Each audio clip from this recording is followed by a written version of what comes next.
का माजा लुटते तोरा से साथ जे छुटते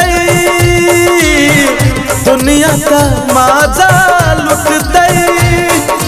तू चल जब ही पियाबा के देश अखिया से नोर न रुकते। आबे लगलो सब मेहमान गे हर दी लागे लगलो जान गे।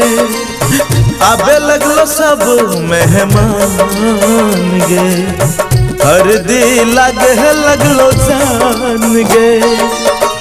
तोरा से साथ जे छुटते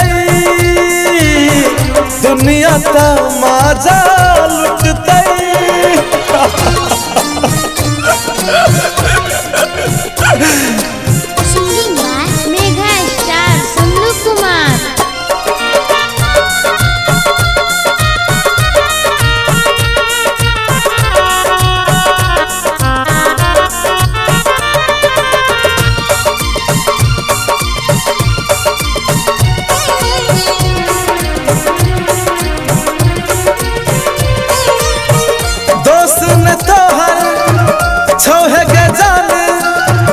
किस्मत के है लिखल के भगवान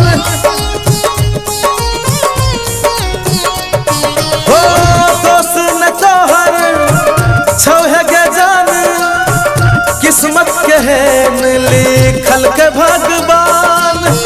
हमर दुआ छौ तोरा साथ ससुरा में तोरा मिलो सम्मान।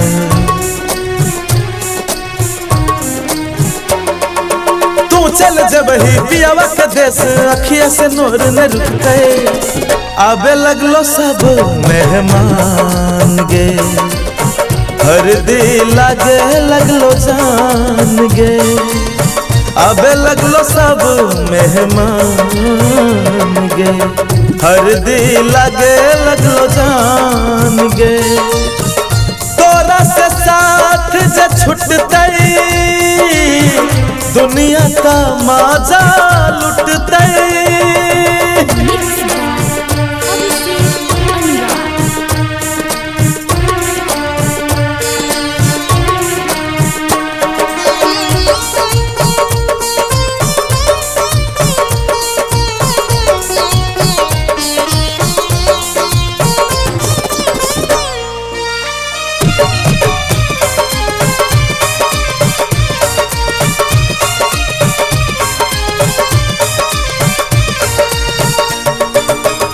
लगे छे रात पहाड़ पिया लो तो कहार जहर पिया के हमरा कदे उपकार।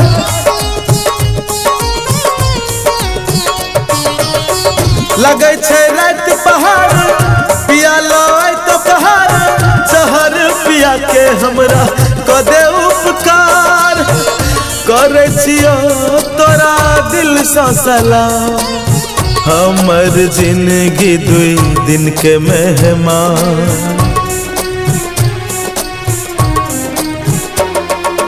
तू चल जब ही पियावा के देश अखिया से नोर न रुकते। आबे लगलो सब मेहमान गे हर दी लागे लगलो जान गे। आबे लगलो सब मेहमान गे हर दी लगे लगलो जान गे। तोरा से साथ जे छुटते दुनिया का माजा लुटते। King studio Rajbiraj.